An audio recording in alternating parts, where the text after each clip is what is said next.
وبعدها قالت لي ايه رأيك بذمتك، مش ده احسن من الجواز؟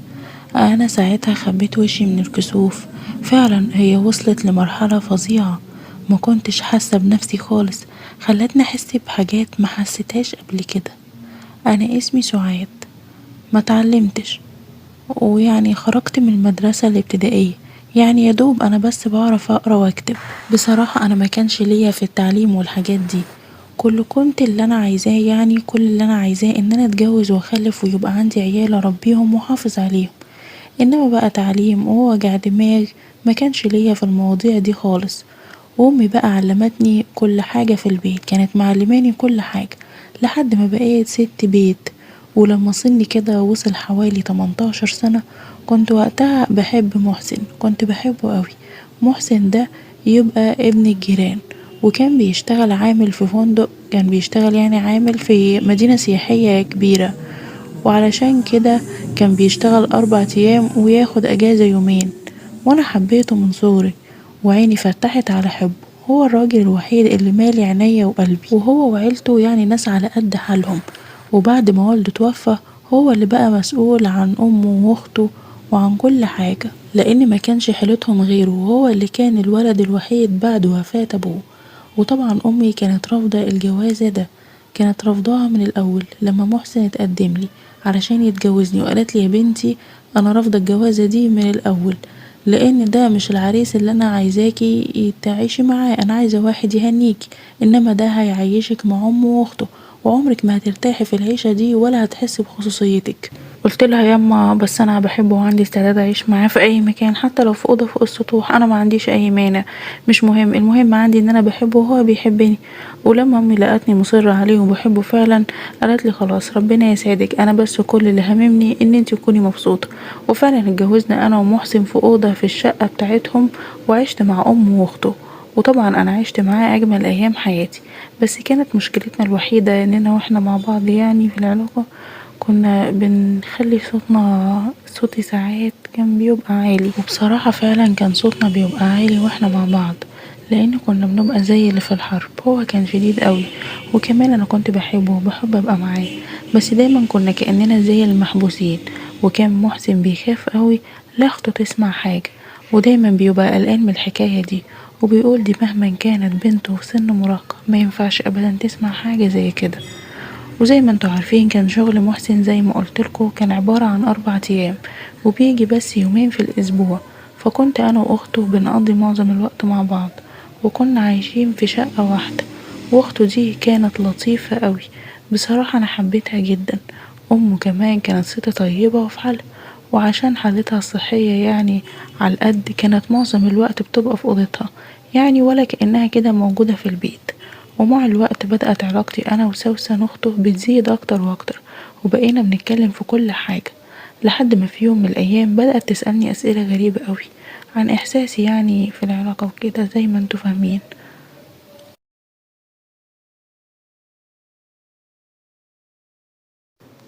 قلت لها يا ستي ما تستعجليش، لما تتجوزي هتعرفي كل حاجة. لقيتها برضو ملهوفة قوي عن الموضوع ده، وبتسأل كتير وعايزة تعرف كل حاجة.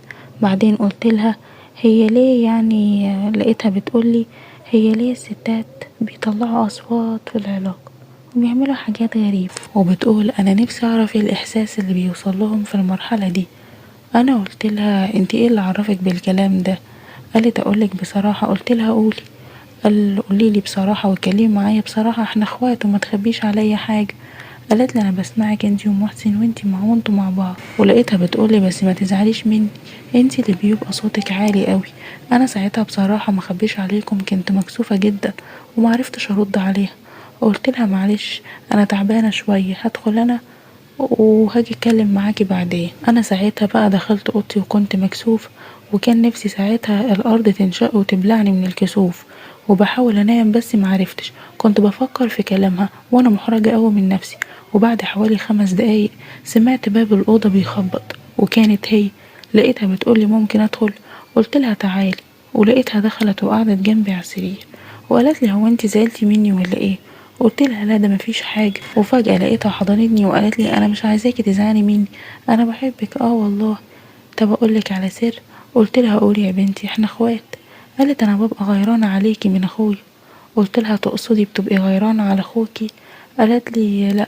قلتلها ده احساس طبيعي يعني لو انتي غيرانة عليه.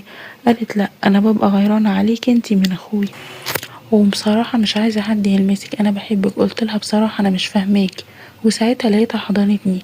المفاجأة بقى ان انا زحتها كده بعيد عني بحركة تلقائية، والمفاجأة اللي خلتني اتخضيت، معقولة يعني اللي بتقوله ده؟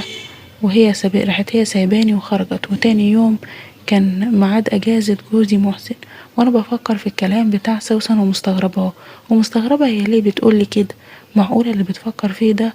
وفكرت اقول لجوزي على كلام اخته، بس خفت يعني لحسن يحصل مشكلة ما بينهم، مش عايزة احط في نفسي في الحتة دي. حتى واحنا مع بعض في السرير كنت خايفة اوي انها تسمع صوتنا زي ما هي قالت، وطول الوقت كنت مشغولة بالكلام اللي قالتهولي لحد ما اجازة محسن خلصت. وكنت بحاول ان انا افضل في اوضتي طول الوقت علشان يعني معرفش اتكلم مع سوسن، ما كنتش عارفة اتكلم معاها واقول لها ايه. الوضع بصراحة كان محرج جدا، لحد بقى ما هي جت لي الأوضة وقالت لي انتي شكلك كده زعلانة مني. قلت لها لا، مفيش زعل ولا حاجة، بس انا بصراحة مستغربة من الكلام اللي انتي قلتهولي. لقيتها بتقولي انتي بس مستغربة علشان انتي ما جربتيش، ولو جربتي هتعرفي ان ده احسن 100 مرة من الجواز. قلت لها انتي عايزاني اجرب ايه بالظبط؟ قالت لي بقولك ايه رأيك اعملك مساج؟ قلت لها مساج ايه يا بنتي؟ وايه علاقة ده باللي احنا بنتكلم فيه دلوقتي؟ قالت لي علشان بس اعصابك تفك شوية والتوتر يروح. قلت لها ماشي، خليني وراكي وامري لله.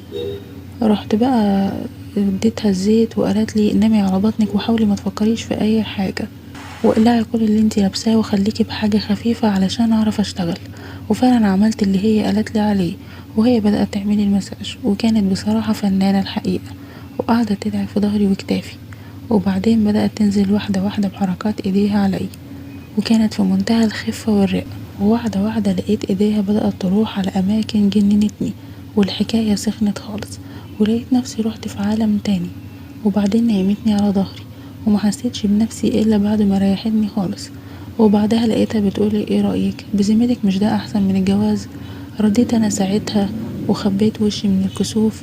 فعلا هي بصراحة وصلتني لمرحلة فظيعة، ما كنتش حاسة بنفسي خالص، وحسيت بحاجة مختلفة تماما، حاجة تانية وأحاسيس ما حسيتهاش قبل كده.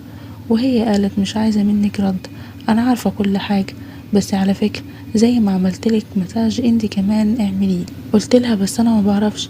قالت لي صدقيني هتعرفي، الموضوع مش محتاج بس غير انك تحطي الزيت. وفعلا فضلت ان انا احط، وبعدها طبعا انا دعكت ظهرها ولقيت نفسي بعمل زي اللي عملتهولي بالظبط، وشوية شوية ارتحت.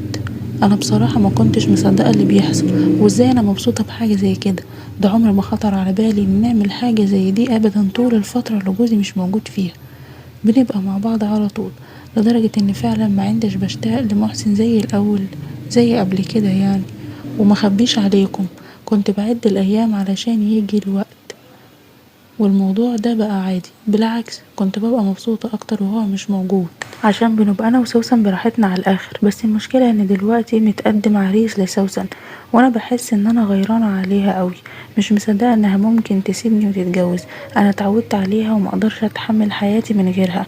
انا حاسة ان انا اتجننت، هعمل ايه لما هي تتجوز وتسيب لي البيت وتمشي؟